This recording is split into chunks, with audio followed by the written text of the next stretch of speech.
Good evening and welcome to the New York Society Library. My name is Sarah Holliday. I'm from the library's event staff, and I am just here very briefly to welcome you to our first event of our fall 2024 season. First event of the season, and we are continuing to celebrate the library's 270th anniversary, so this is also a special event for us in that way. I do also want to acknowledge our season sponsor for major events, which is Polymath Educational Services. We've got some handouts about them on the table over here and information on the door. They serve teens with learning differences, and so if you know if anybody might benefit from that, please let me know.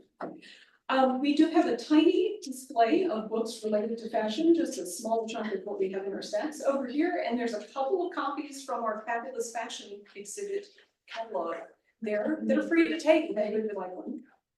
So I will now step away from the lectern and hand it over to our longtime trustee, Jeanette Watson-Sanger, who will introduce you to our speakers. Thank you.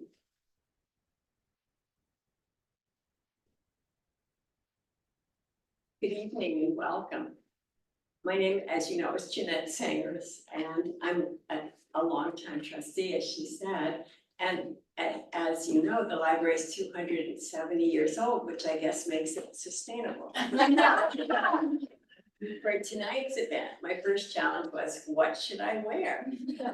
Not a new outfit. How old was old enough? Some of my outfits having been in my closet for 40 years and more. Then I thought of a perfect outfit, a skirt given to me by a friend. The fabric was made for the Duke of Windsor's coronation, which never happened. And then it was owned by a museum, and a woman who designs using museum fabrics made it. So you might think it's a strange place here to have a fashion event, but as Sarah mentioned, we had a ravishing exhibit here called Fabulous Fashion. We saw gorgeous images from our collection from world famous designers, including Maria Antoinette's couturier Rose Bertin, to Elsa Schiaparelli, Charles James, and many others, including high octane models such as Susie Parker, Twiggy, and Naomi Sims.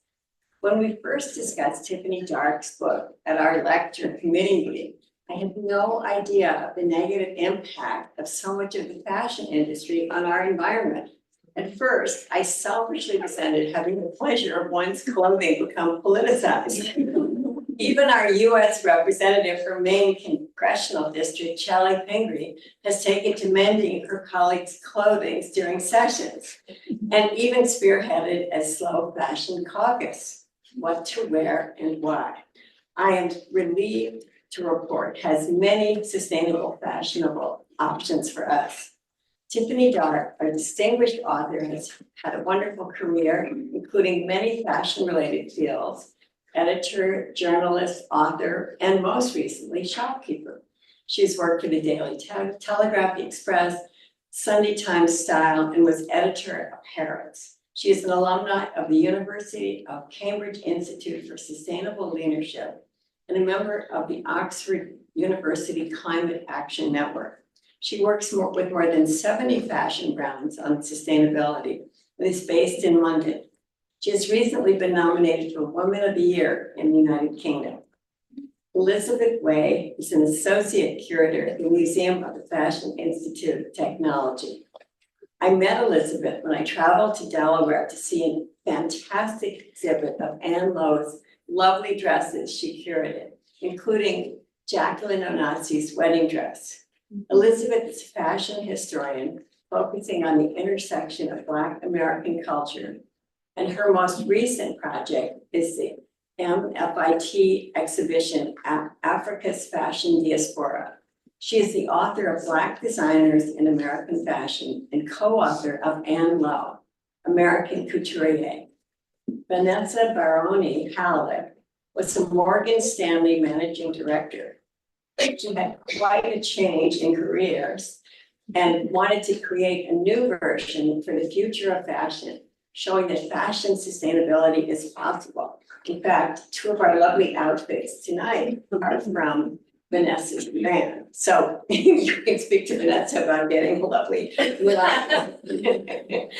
luxury van, Another Tomorrow, is sold in prime retail locations all over the world. And earlier this year welcomed Angelina Jolie to their advisory board. And now let us welcome our speaker.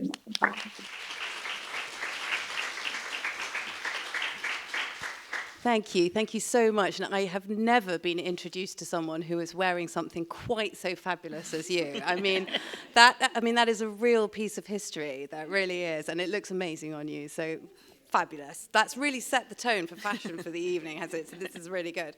So thank you all so much for coming. And also very excited that this is the first in your new season. It's also pretty much the first day of New York Fashion Week, which of course kicks off a whole fashion month, which kicks off just the next season for fashion, and then it all happens all over again in February. And it's a little bit toxic, Fashion Week, because it is a huge festival, if you like, of hundreds of brands, tens of thousands of people, and it travels all the way around the world, and it happens every 6 months, and it creates a whole load of trends which we all have to keep up with, because if we don't, we feel insecure that we're not really in fashion anymore. So in many ways, it celebrates lots of great things about fashion, but there are also some problematic things attached with it as well.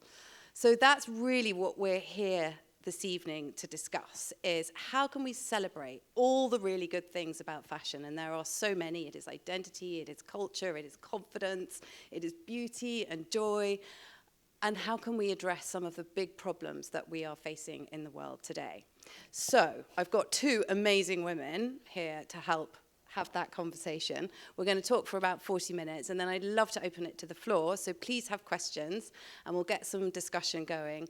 Hopefully we'll solve the climate crisis, which would be really good, wouldn't it? So Elizabeth, over to you first. I just want to ask, so why do you think that fashion is a good, essential even, playground for addressing some of these ideas about sustainability and culture? Well, I think fashion is the perfect entryway to talk about almost anything. You can talk about economics, you can talk about aesthetics, but when it comes to sustainability, fashion is such an enormous industry. I mean, it's as big, almost as big as agriculture. It's so essential to us as people. We have to get dressed, like the same way we have to eat. But it's also really accessible. It's fun, it's beautiful, and everyone can engage with it. And that's why I think as a museum subject, it's something that people really engage with, that people really turn out in numbers to see. And so if you can connect an object that is beautiful, that you are interested in, to something that's really important to the planet, to yourself, I think that's a perfect combination to start a conversation. Yeah, I love that. That's excellent. Vanessa, same question to you. And a little bit, because your background is not fashion.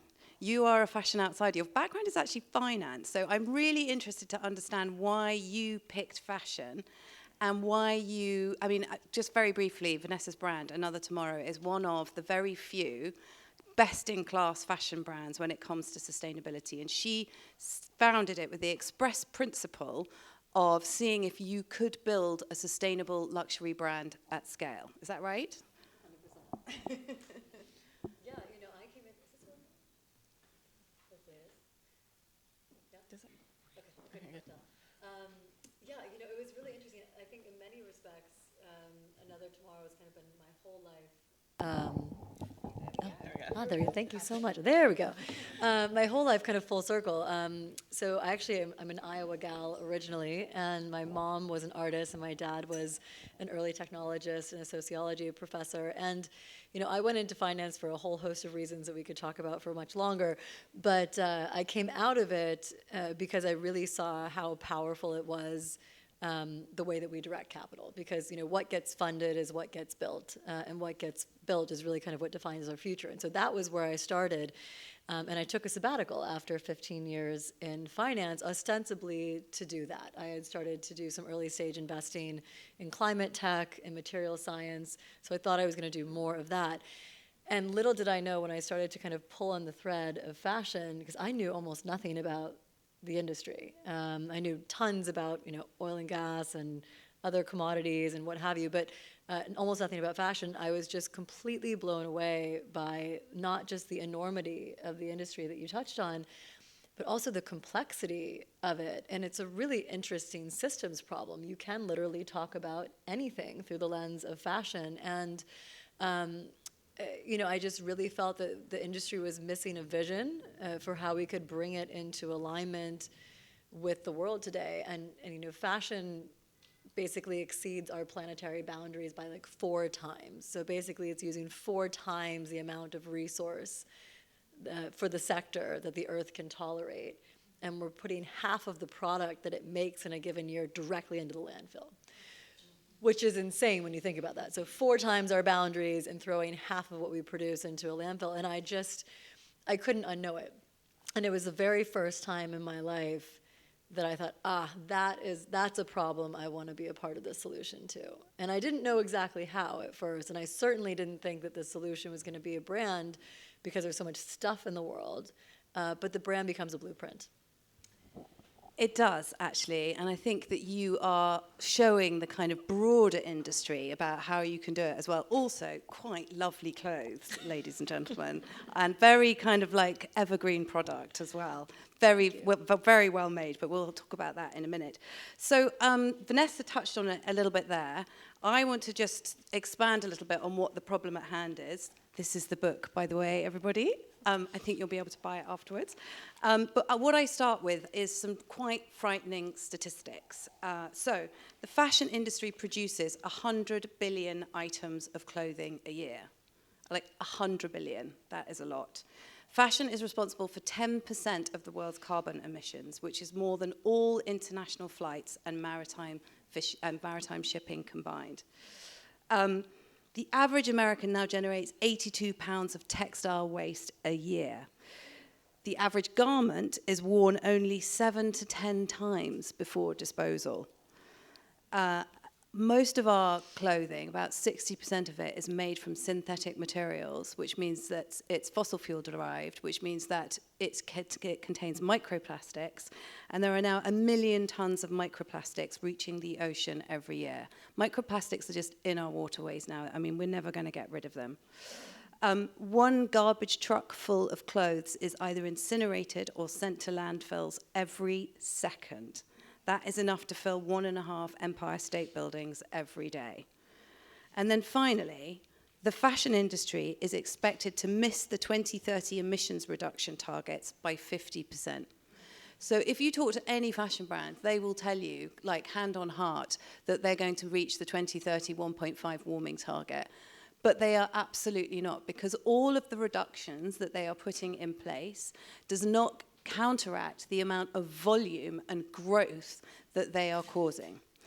Anyway, that's enough doom and gloom. Let's talk about how we can solve this. So Liz, I'm going to start with you. You are a historian, and if we look back into history, it really is a very good way of telling us how we got here and how we can plan our future.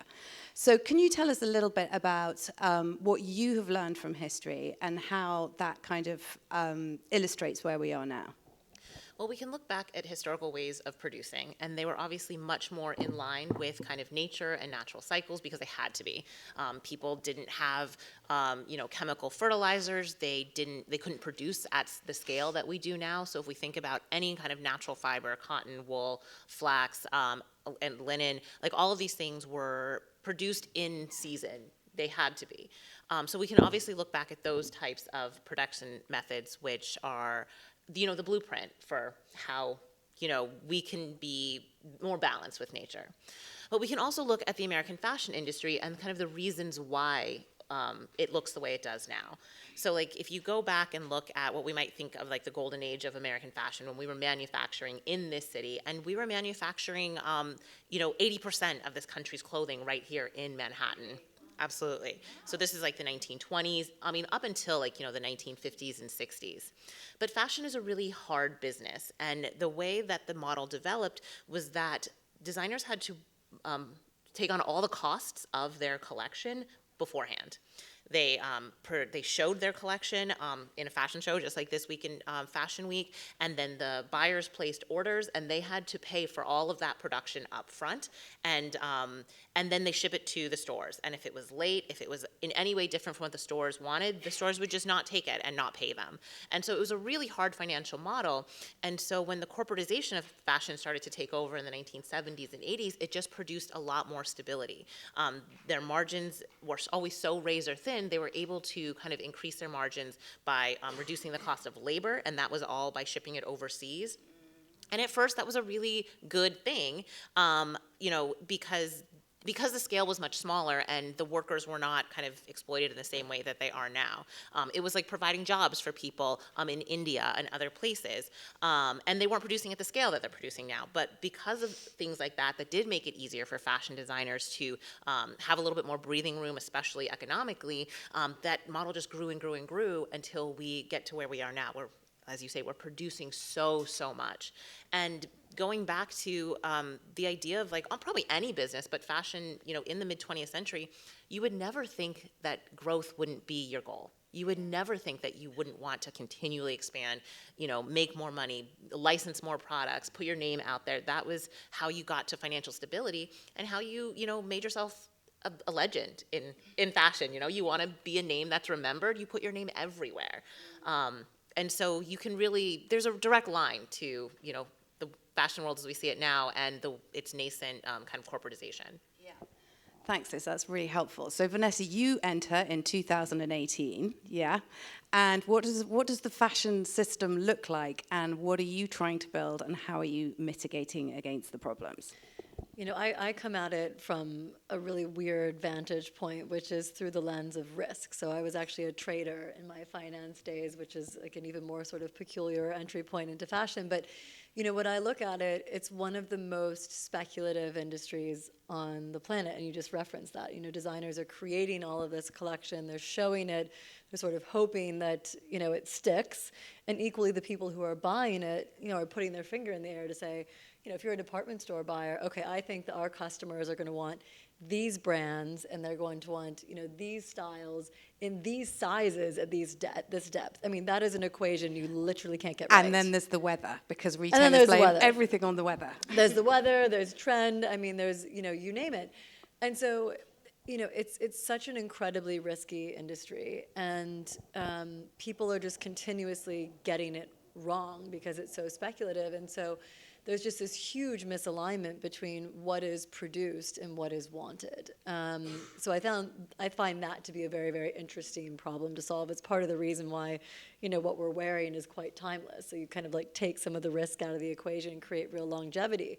But then the other thing I thought was really interesting was that designers had no idea, to this day, oftentimes have no idea how the products that they're creating are actually made. So, we reference that 60% of product is made from synthetics, which is horrific, especially at end of life. And then the other 40% is an agricultural product. And people don't even think about fashion as an agricultural product, which means that there are the same kinds of issues that you have in food supply chains, but even more complicated. So, really hugely risky, complete mismatch of demand and supply, complete disconnection from the value chain, and just this enormous cost pressure to maintain these huge margins that kind of make up for it. So, yeah, I walked into a hot mess, I think. I mean, actually, I was a fashion journalist for a great many years. I called myself a journalist. I came from journalism before I came into fashion. And actually one of my kind of, I reported on quite a lot of, news and foreign and stuff like that, and ended up in fashion. And in that whole time, I'm ashamed to say that I was working as a fashion editor and a fashion journalist. I never asked that question, where do my clothes come from? It was extraordinary to me now, looking back, that I did not ask that question. And in fact, it only started to be asked in 2013, when you may remember there was a horrible collapse in Bangladesh of the Rana Plaza factory. And suddenly that was a massive wake-up call for so many people, because amongst this rubble, and there were over 100 people who were killed in that incident, there were all these clothes from Primark and TJ Maxx and Marks and Spencer's just in the rubble. And then it was a very stark illustration of actually this is where clothes come from. And there was a really amazing NGO that was set up at that point, Global Fashion Agenda, and they were the ones that started to have this conversation. So there are brands now like Vanessa's, and we will get into in a little bit how she is solving some of these problems, which are beginning to imagine a new way for how fashion could be made. But Liz, you've got this amazing new exhibition and book coming out, haven't you, called Africa's Fashion Diaspora? Mm-hmm. And you've got some really interesting examples of quite independent designers in there who are also approaching it in different ways. Can you give us a couple of examples? Absolutely. So the exhibition focuses on Black designers all over the diaspora, but especially the ones working on the continent are starting from a completely different model than the Western model, and mostly because they don't have access to that model. But they are trying to create brands and differentiate themselves from all of the hundreds of thousands of brands out there, and the way they do that is they embrace their culture, they embrace kind of the textiles that are made locally around them, oftentimes giving work to artisans and almost reviving these industries. For example, in Nigeria, indigo-dyed fabric called Adire is this beautiful traditional fabric that brands like Post-Imperial or Lagos Space Program are engaging with artisans to create, but creating them in contemporary ways. Or there's a accessories brand called AAKS, which is based in Ghana, and the designer is she's like drawing on the raffia weaving skills in northern Ghana, and these are artisans who have been practicing raffia weaving for generations, and they've seen the demand for that product locally go down and down and down, but she's creating a pipeline to bring their product to a larger market. And in fact, AAKS is actually sold in anthropology, so it has really expanded. And even the Meghan Markle is like looking at this new brand out of Rwanda. What's the brand called again? Sesta Collective. Sesta Collective, and it's very, very similar to AAKS. It uses raffia, which is much easier to grow, uses a lot less water, uses a lot less pesticides than things like cotton and other materials or leather that handbags are made out of. And a lot of these brands are championing the artisan. They want to create sustainable work that's safe. It's usually focused on women and girls and creating so that they can bring in income and find independence. But these designers are also, because they're from these local areas, they engage with them. They speak their language. They have to really earn their trust so that they have a sustainable workforce. And in doing that, they know what their issues and concerns are and address them through their brands, which I think is a really interesting model. And most of them are small, and they want to expand and they want to make money, but they also recognize that they have to limit their product if they want to maintain the quality and the sustainable aspect. So that's really interesting. I don't know how many of you have heard of those brands, but the problem that small independent designers have is like, how do you find out about them? So lucky for Sesta Collective, Meghan Markle told everybody about it. And it's great that AAKS are being sold by Anthropology now. But the industry is actually dominated by three huge groups, the luxury end of the industry. So Kering, LVMH and Richemont own most of the luxury brands. And then if you look at the other end of the scale, which is the ultra-fast fashion poisonous end of the scale, we've now got these two big monsters, Shein and Temu, who are basically gobbling up everything. So when you've got these big, like huge conglomerates, Vanessa, question to you, how do you even get to your customer? How do you survive? How do you make an impression? It's kind of like the magic mix, right? And it takes capital. It's tricky. When we first started, I think that there's just a huge emphasis on really knowing who you're speaking to and who your customer is. And that is a little bit weirdly kind of like the Trojan horse in fashion, because it is so image driven, because it's so, if you build it, they will come. I think a lot of times the industry forgets about who it's serving. And so, one of, I think, the secret sauces to success is actually really operating in service of your customer and identifying who it is that you can actually help and speak to. And I think that was one of the reasons why we were able to build upon kind of some early success over the years. But it takes hard work, and it also takes partnership. I mean, for us, we started out largely direct to consumer, but we started also with one really key partner, because you've got to cement these adjacencies that say, oh, this is my peer set, and you can't tell somebody that. They have to see that. Who was your key partner?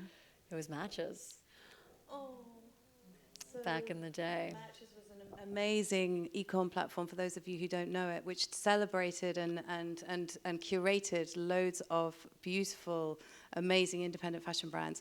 And then they got gobbled up by a big high street retailer in the UK who basically stole all of their data, stole all of their product, and steal is not an overused word here, and then shut it down. It was like the most rapacious business move that anyone had seen in a long time. It was wild. But you know, we chose them because they were wonderful partners at nurturing brands, and they understood how to be partners in communication.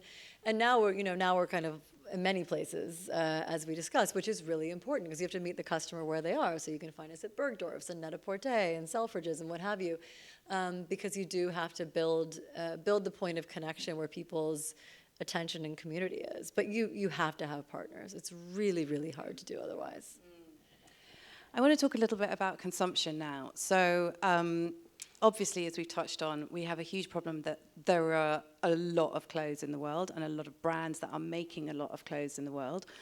What we're trying to do here is to celebrate those who are doing it really well, but obviously the consumer and the audience is spoiled for choice.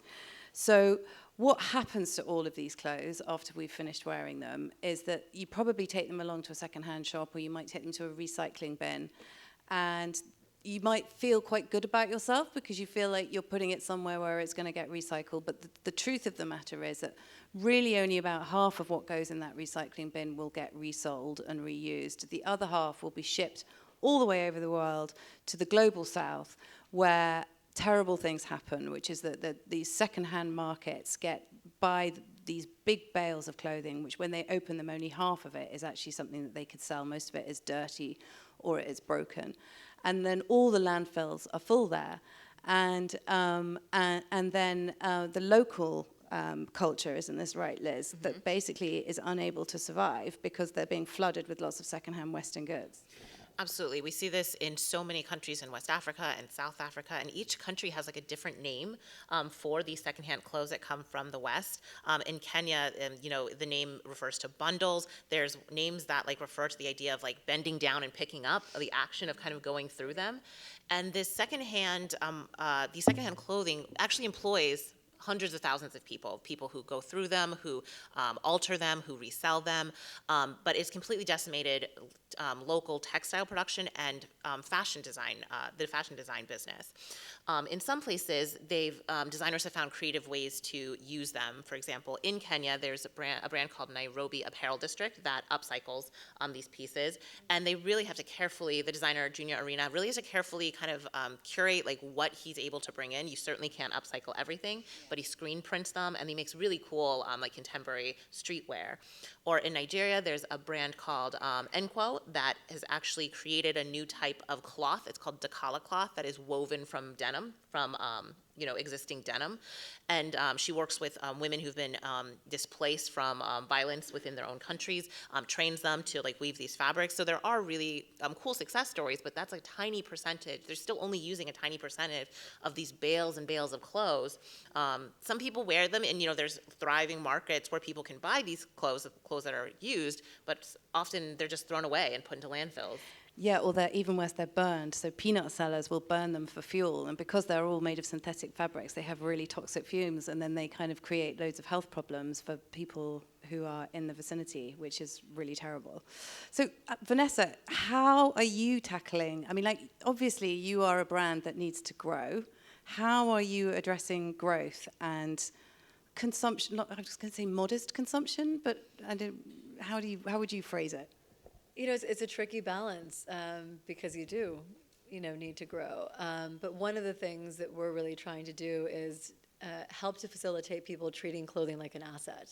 And I think one of the most positive things that's happened over the last 5 years is the growth of the secondhand market and the cultural change that we've seen in secondhand, where 15 years ago you sort of turn your nose up at the idea of purchasing something that somebody else previously owned. Now it's considered like quite cool and a discovery, and so we really try and facilitate that. So what we did was using technology.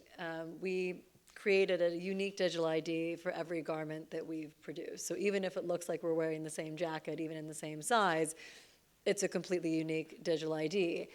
And the first use case for that was giving people the ability to scan that and see exactly where it came from. So, you know, down to the farm in this case. But it also allows you to resell it. And so you can touch that ID, you can say, hey, I'm ready to resell this. You know exactly what it's going to sell for, which is much, much more than it would sell in any marketplace. And we facilitate that take back.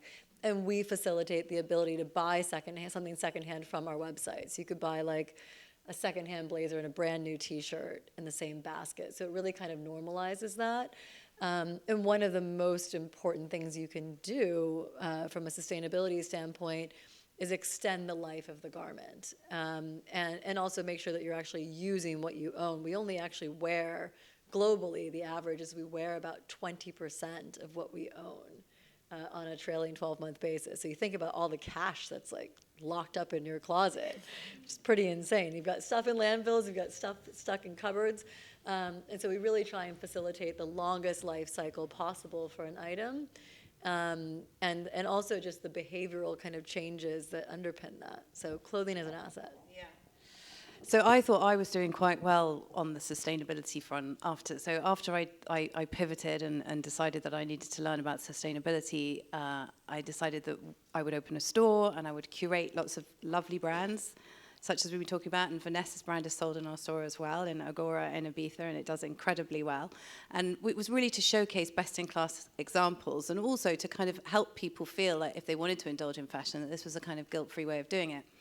So anyway, that rumbled along for a couple of years, and I was very smug and self-congratulatory, until this like bombshell report came out about nearly 2 years ago now, which was done by a Berlin climate think tank called the Hot or Cool Institute.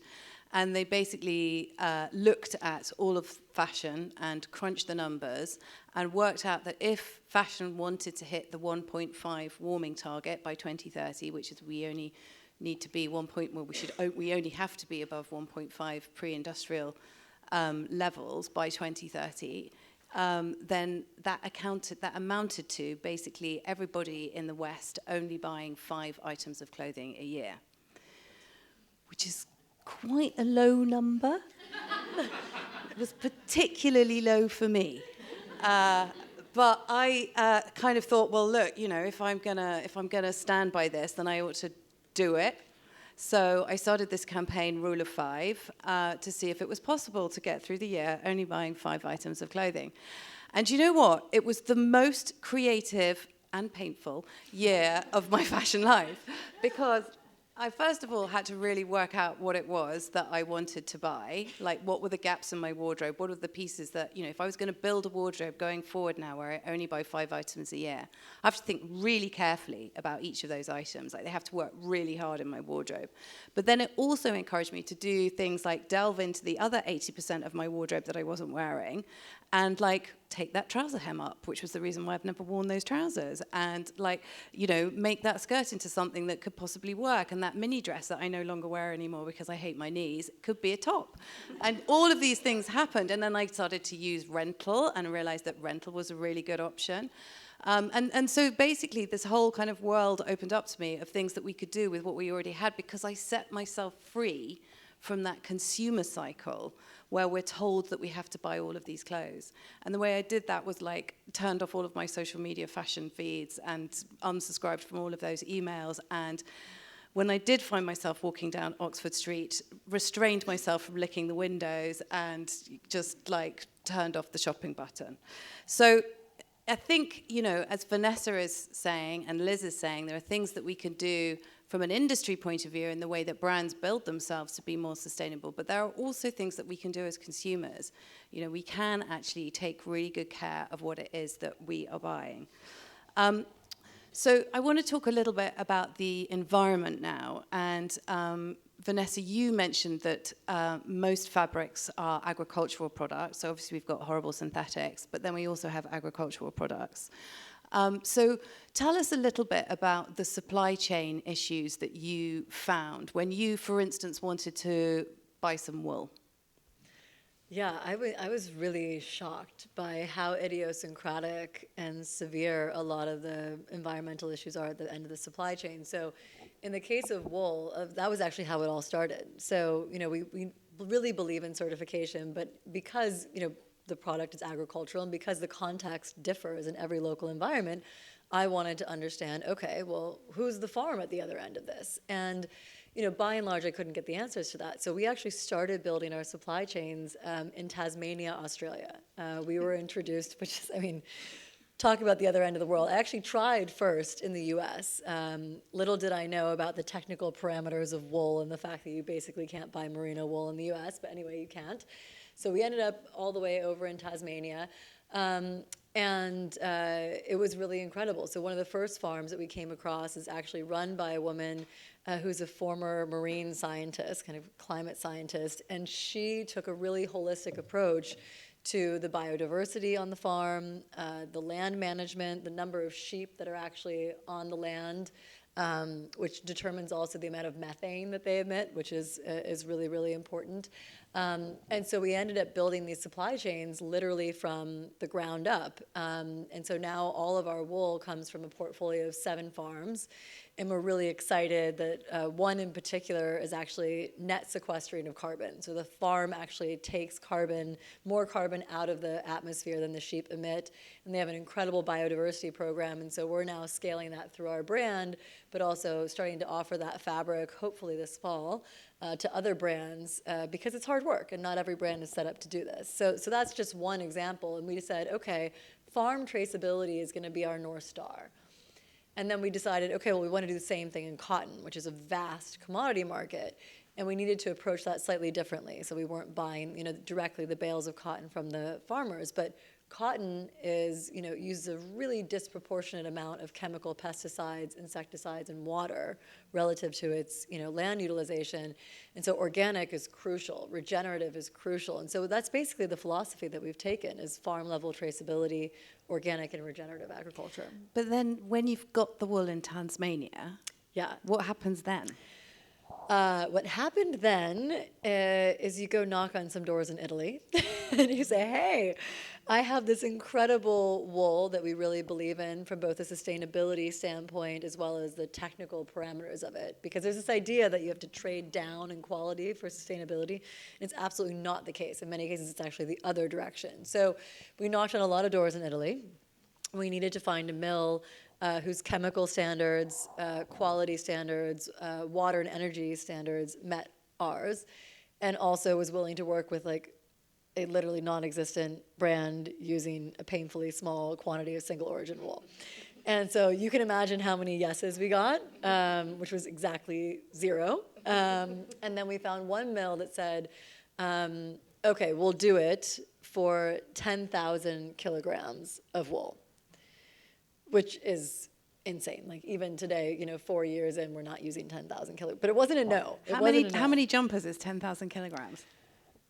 That's a great question. Probably about 10,000, depending on how heavy it is. Yeah, about a kilogram of sweater. But it wasn't a no. And actually, like little by little, we knocked on the door. And just keep showing up. You just have to be really irritating. And finally, it was just easier to say yes than no. And they are our partner to this day. And now we're actually developing this suite of carbon positive fabrics with them that we can scale beyond the brand. But it all started at the farm. Yeah. So it's quite interesting when you think about your jumper that it began life in Tasmania, and then it went to Italy, and then it came over to the US. So it's possibly better traveled than you are before you've even bought it. And actually, I think that's such an important point because really what we wanted to do at the outset is say, let's stop with this nonsense, right? Like let's create the shortest supply chain possible. Let's do this in the United States. So the first thing, as I referenced, is you actually can't get the right technical parameter of wool in the US. Like merino wool predominantly comes from Australia, New Zealand, South Africa, and Uruguay, not from the US. Then, even if you could get it in the US, you have to make the textiles in the US. You have to clean and scour the wool, and then you have to make the textiles in the US. And that part of the industry in this country just got decimated. So all those textile mills, not every single one, but the vast majority are gone. So even if you wanted to, you can't do the spinning, the weaving, in the US. You can do the garment manufacturing, but there's this whole intermediate part of the supply chain that's just toast, which is what lends itself to this kind of sometimes absurd feeling globalization. Yeah. And, you know, it gets worse with things like cotton, doesn't it? Because, you know, cotton, you can, you know, it's very problematic as an industry. There is huge labor abuses in there, you know, lots of slavery issues as well. It's very hard to trace your cotton to the field that it came from because cotton's generally a blend of fabrics. It's, you know, you're buying it on the other side of the world. It's being woven and dyed in probably 2 separate continents by the time it gets here. And you're probably buying a cotton T-shirt for $5 or $10. And it's like the amount of travel and emissions it's gone through just to get there. And, you know, you spill some tomato ketchup down it, and then that's that. And, you know, then you put it in the recycling, and it goes all the way back to Pakistan again. So it's like these crazy journeys that our clothes are having. So, actually, I think the labour practices are something that are quite interesting to talk about, Liz. What do you know about the way labour is run in the global south? I mean, like this isn't something, like this would be so unbelievably horrifying to, like the way that people live, how little they're paid, and yeah.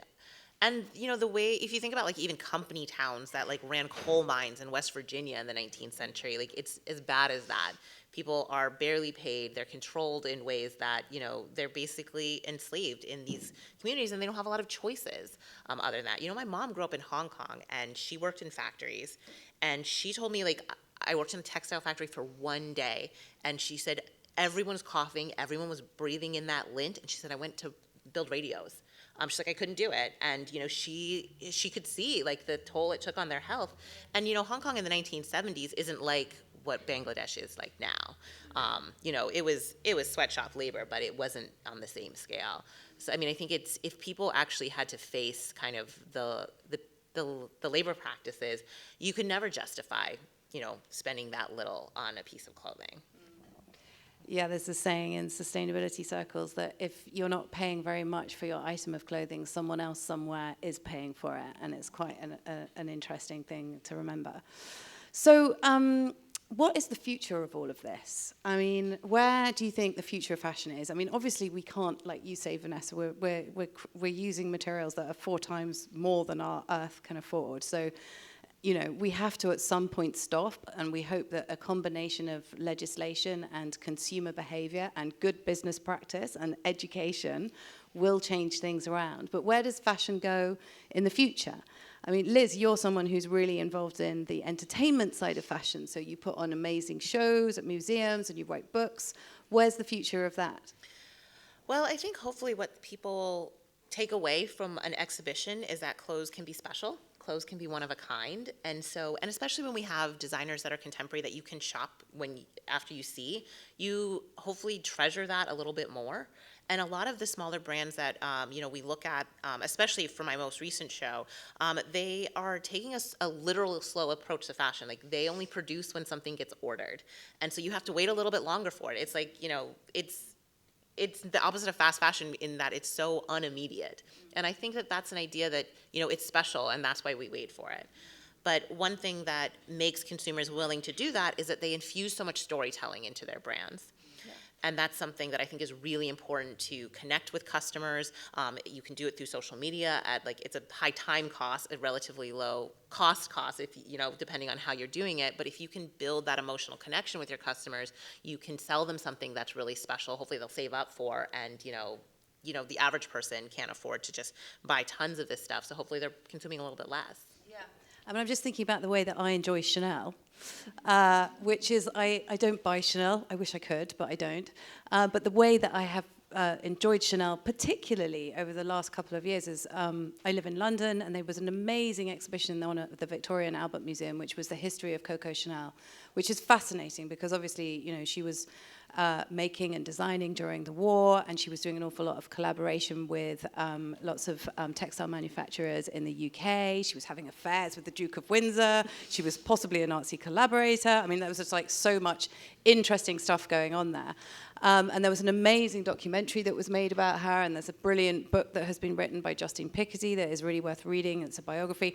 And I feel like I have, you know, for the probably about $50 or $60 had a really big full of Chanel, although I don't own the bag, which is obviously sad, but I did get the canvas tote from the V&A, which had Chanel written on it, so that was quite good.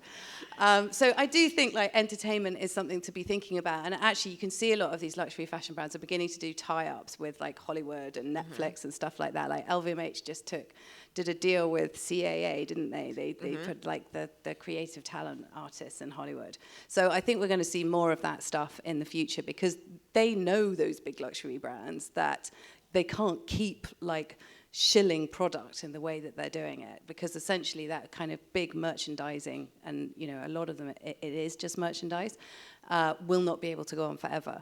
So Vanessa, where do you land on all of this? The future? Oh, gosh. So one, I think, is we do have to create constraints through legislation. I think that actually the example that you gave of the choices that you started to make when you actually had constraints, I mean, that necessity is sort of the mother of invention. And not to say that I think we have to legislate people buying 5 things a year. There would be a revolution. That would be a revolution.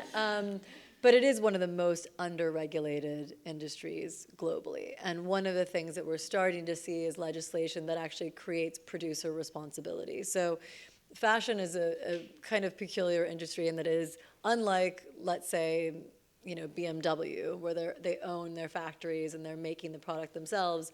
Almost everything is subcontracted, even at the brands where you really wouldn't imagine that that is the case. So they don't own their own manufacturing, and therefore it's like, well, I have a code of conduct, you know, out of sight, out of mind.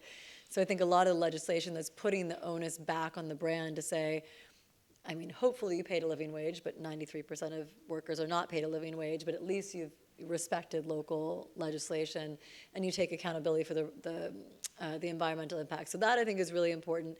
And then the other are these new models. It is, I mean, the most sustainable model is to make something really high quality on a pre-order basis and then facilitate its repair or resale or responsible recycling and end of life. And so I think it's a combination of legislation and really treating the entire life cycle of the product responsibly. And luckily I see a lot of innovation in that space, which is really exciting. And it's interesting, a lot of the big companies take inspiration from the innovation that they're seeing at really small companies, which is very cool.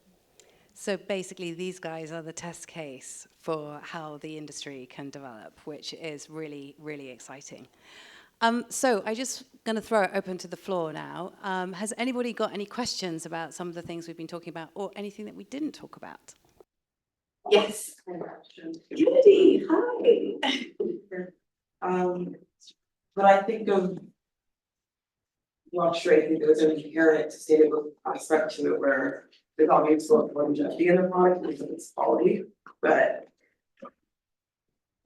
while I agree with a lot of the things you guys have been saying, I'm also I think the obvious note is that people who are shopping, the majority of people who shop at Shein or Shine Shein, or Temu, or Fashion Nova, the economic factors that play there. I know that like most people enjoy the novelty of like a really lovely piece, but at the same time, the price points, some people just have to shop there. So I wonder how you think that can be solved, if even, is it like a cultural shift, is it a mindset shift, is it a scientific shift, is it through legislation, through companies, like what does that look like?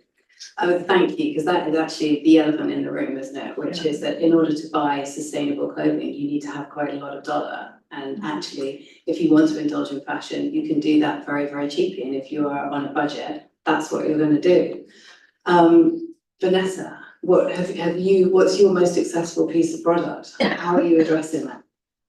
I don't want to answer that question.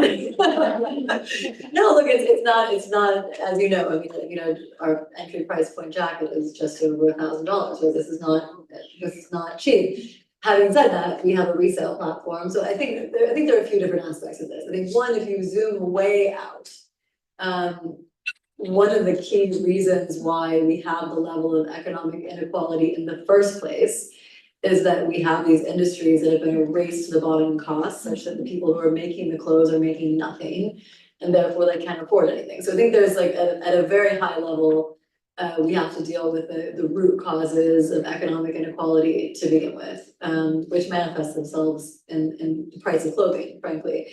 But then I think there really are ways that we can create better opportunities for access to quality. And, you know, it looks inexpensive to buy the thing for $7, but a Shein haul might actually be hundreds of dollars, where you might actually have better benefit buying one thing for 100 that you're gonna wear 35 times and keep as an asset. So I don't wanna minimize the question, because I think it's a really, really, really crucial one.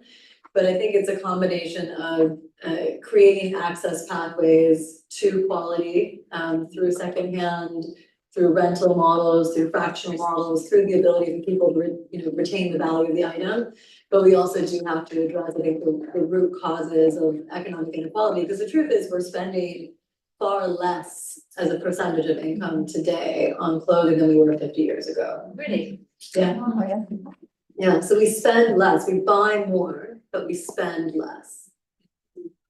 That's really interesting. There is, I mean, back in like 200 or 300 years ago, cotton was really, really expensive, and people didn't own many clothes. They would have like 2 outfits for the week. Like one was a Sunday best and one was everything that they worked in. And then what would happen is that those clothes would get remade and altered and passed on generation to generation. And there's actually a fabulous corset in the V&A Museum in London, which they trace back historically. It was made in about 1800 as a dress. And then by the time in 1700, and then by the time it got to the end of its life, it was 1850 as a corset. So it had survived 150 years, because actually cotton was made really well back then. But it is like, I think, a huge cultural shift in terms of buy less. Like thrifting is such a great way of shopping, isn't it? But you know, are thrifting stores set up, like are they fit for purpose now? Because it's very hard to buy clothes in thrift stores, because you have to kind of spend time and seek it out and search through it. And actually maybe that whole business could just be done better. But there's a sort of parable of the workman's boots, which is that the workman can't afford to buy decent boots. So he buys like really shitty boots, and then they wear out after a year and he has to buy them again. And he ends up buying 5 pairs of horrible boots, which don't last him, when he could have bought 1 pair of really good boots if he'd had the money in the first place. But Liz, you work with students quite a lot. What do you see there? I mean, I definitely think that, you know, the system is, capital has always been set up against poverty. And so, but there is, that example is true, that when you buy a lot of clothes that don't last a long time, you do end up spending more.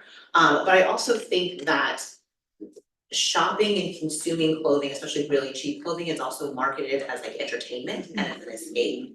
And I think that's a mindset that should really change. I mean, I suffered from it too the other day. I had like 20 minutes to I'm like, oh, maybe I'll just walk down to that, you know, and I'll just kill some time, you know, shopping. I stop and be like, you know, I don't need anything, you know, I don't need to do this.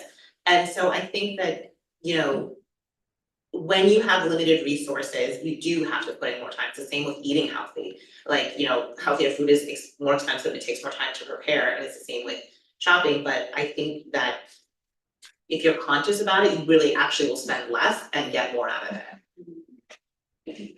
Thank you. Yes, the lady in the red. Yes, hello. First of all, thank you very much, both of the ladies, for you know, for a talk that I shall not forget probably ever, because of what I learned. And I have written about cotton, the production of cotton in Turkey. Yes, so, and how it all started there, 1750s to 1914. That's when I stopped with that period. So, and so I'm fascinated by what you're saying, and the cultural point that this lady made is important, because even more than in Europe, I think in this country, clothes have always been more cheaper and more disposable, more easily disposable. Now, I am one of those people whose weight changes and who's always guilty about it's up or it's down. So therefore, I have tried, especially recently, post-pandemic, to change, to have my clothes refitted. But there is an important link missing. To find a good seamstress who can do the job. Yeah. Because then I cannot do it. I try, special trousers, it's impossible to have them redone I without. know a really good one on Hudson, Vanessa So what do you say to that? It's a great question. So a couple of different approaches. One, we do in fact have a great tailor. And I think it's interesting. Who is it? Well, that's Village Tailors on Hudson Street, just north of Charles. They're fantastic. We use them as a brand. But you're also starting to see this crop up as a business model, which I think is really positive. I don't know if you get the same ads that I do for alts, like there are these global kind of tailor shops that are popping up everywhere. And equally, it's become a bigger service for some of the luxury brands. Now, there's a surreptitious motive because it gets you back into the store, which is where they generate most of their revenue, but nonetheless, they started to service this product. But it's interesting that the issue of size changes is something that we observed early on as a brand. And it's, one of the things about, it's a beautiful thing when you pay attention to your customer, you really see where the pain points are. And we noticed that it was actually one of the reasons why people don't invest in higher quality product, because you feel like, oh, am I gonna lose the 5 pounds? Am I gonna, what have you? And so what we created as a business early on was something that we call our size exchange program. So it just takes that off the table. So if your body changes size within the first year, if it's one of our evergreen products, we'll swap the size for you. No cost. Now we can do that because we have a resale platform, right? Like it doesn't work if you don't have a way to, sell the product onward. Otherwise you'd have to, charge twice as much. So I think that there's a business model case for that. And of all the things that we do, it is actually the thing that resonates the most emotionally for our customer because it's the pain that we all feel. So I would encourage more businesses to do that. The only other one that we know of is Universal Standard, does something very different brand, does something similar. And then, get to know your local tailor. Yes, the lady in the chat. I have a question, because this is a very high level conversation in terms of just, having access to brands who have that type of programming and understanding sustainability as an investment pieces, as dollar cost averaging for your clothing, where you're spending less at the beginning, but over time, you're actually spending more. This is a very high level in terms of that when you're dealing with your average consumer. So how can we increase what can we do to educate more people who don't think on those terms? For example, there was something I felt that was very fascinating when you talked about donating clothing to platforms that, like, for example, I don't know, like a Salvation Army, or maybe not a Salvation Army, that are traveling these clothes over to places, and then you think you're doing the right thing by donating to someone like that, they're actually ending up somewhere in a landmine. And you have no idea that you're contributing to this problem of pollution and complete turmoil of the earth. So how can we let people know that to be better about even the clothing that they're donating, because even though they're secondhand. So I just feel like there's like an educational piece here that a great majority of the consumer does not know about. And we're here because we love clothing and we want to have an elevated experience about learning how to enjoy fashion and the beauty of it, but still have a consciousness about the world that we live in. But how do we spread that to most people who don't come to things like this? I'm just going down to H&M tomorrow with a loudspeaker. I mean, no, you're so right. Like, it's really, because there's so, that was the reason why I read this book, was like for you to try and, for the average consumer to try and I've written it, like, it's quite big words, and it's like, there's lots of space on the pages, it's quite easy to read. And, you don't have to be very cerebral, but, I try to make it entertaining, and I think it's really important that we do that, because the amount that, like, you can hear the complexity of the issues. And even, like when you work in sustainability, even when you think you've got to the bottom of something, you open a door and then there's a whole new spider's web of stuff that's in there that you have to kind of unpick. So I think it is really hard, but I think the first thing you can start with is labels. So like Vanessa has amazing labels in her garments. There's a little, I won't get it out to you, but at the back of here, there's a sort of QR code that you can scan, and it tells you where the shirt was made and who made it and where it came from. And there should be legislation for that, in the same way that there is for food.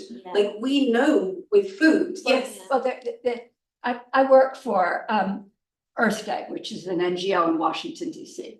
And I'm the head, my campaign is Fashion for the Earth. So I've done a huge amount of reading over the last Lovely few to years. meet you, and thank you so much for your work. And I felt like you when I started looking into this a number of years ago.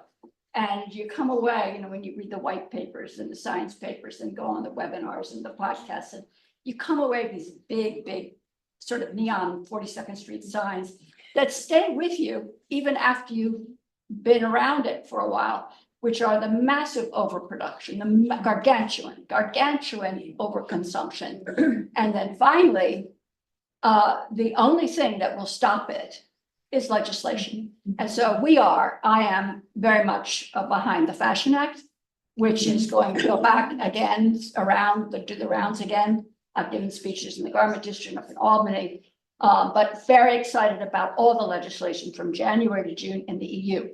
The CSDDD, the CSRD, the labeling. Yeah. The labeling is so important. Yeah. And then, we've done webinars, we've had Natasha Frank on. I don't know if that's your tracer. Different, but I know Natasha really Yes, well. Yeah. and they can tell you all the way back to the farm, as you can. I think you're an extraordinary brand. I really, Thank you. we do webinars, I've got to figure out how to get to go. But we're talking about your book too. But I just think that that's where it is. And, we're talking about, when I was in college so many years ago, it's scary. I took a course in sociology, and there was a book called The Poor Pay More. Meaning, you're going to buy 5 frying pans, which are going to break down. If you bought one good cast iron skillet, you have it forever. And that's what we're doing. That's what young people are doing, and they don't know any better. So hopefully we are doing something by our webinars and our, we have interns writing very good blogs about this. But labeling is one of those things. And microfibers is really a scary thing. We have microfibers in our bloodstream, in babies, in umbilical cords, in breast milk. It's absolutely staggering. And there's, we're sending so many into our waste stream. And a bill was just introduced in the senator from Oregon to the US Senate because the one from California was vetoed by Governor Newsom, to introduce microfiber filters on your washing machines. You will not be able to buy a washing machine without one installed to capture that, because it's really quite bad. But anyway, I don't want to take more time, but I do think education is everything. And so hopefully my little organization and other organizations like it, Remake Fashion Revolution is extraordinary. That we can do something. But I think legislation in the end is the only thing. I actually quoted you in the book, so it's so lovely that you're here. Thank you so much for coming.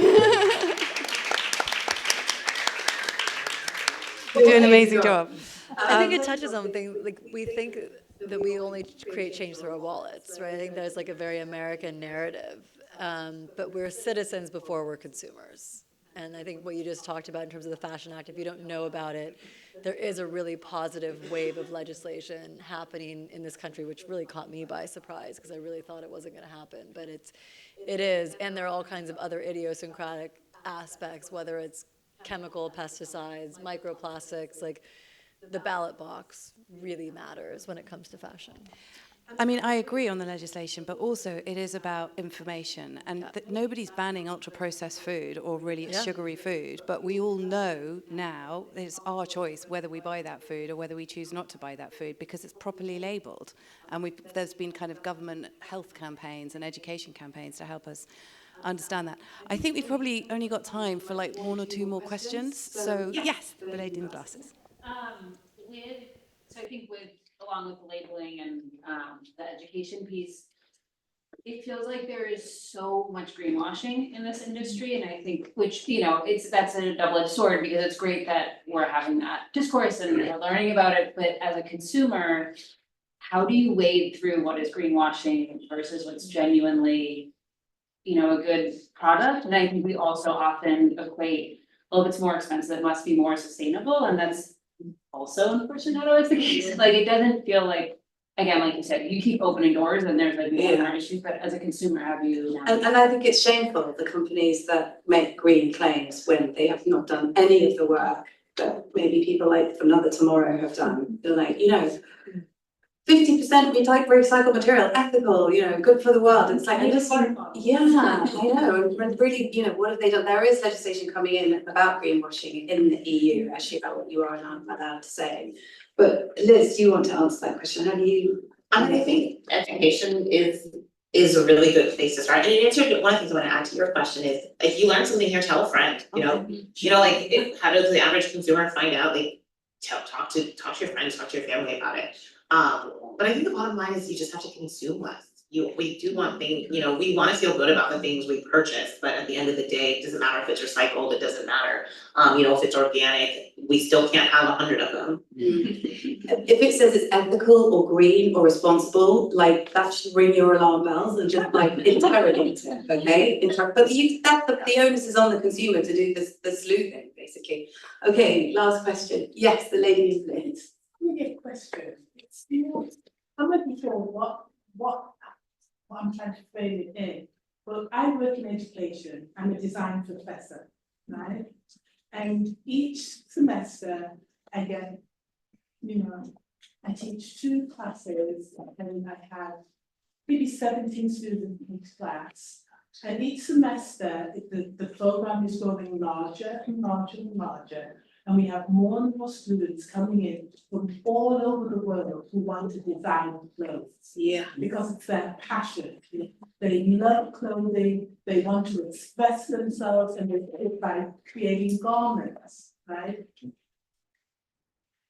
It would have to be a whole overall of school education and design, that whole system to change the way they think about things. Like, I'm here sitting with you now, but we don't have a lot of you coming into the educational system and sitting down and speaking. Invite us. We'll come. Like in London at St Martin's and UAL, there is an awful lot of sustainability on the design courses. And what you're seeing at London Fashion Week now is that the new young designers have sustainability utterly baked into their business models. Yes, we do that now, the first year, and that's what we're teaching now, no waste, sustainability. Perfect. But also we have students from other parts of the world that it kind of rolls off them. That's not what they're thinking about. I have students whose parents own mega factory. That is sending them there to learn, they can go back and then contribute. And I have to then, how do we change that culture? I can only be responsible for where I am and the culture that I'm in. But it goes beyond that because even the manufacturing is not done here, it's done overseas. And they have to be reached because there's more and more design students just wanting to make more and more and more clothes who are obsessed with major labels. Yeah, I feel your pain. I know that. Yeah. And I think because fashion is so tied with identity, it is such an important thing for young people, and that's what makes it so attractive. So listen, just thank you all so much for being here. And I actually want to thank Liz and Vanessa because they bring so much to this conversation. So thank you so much for having us.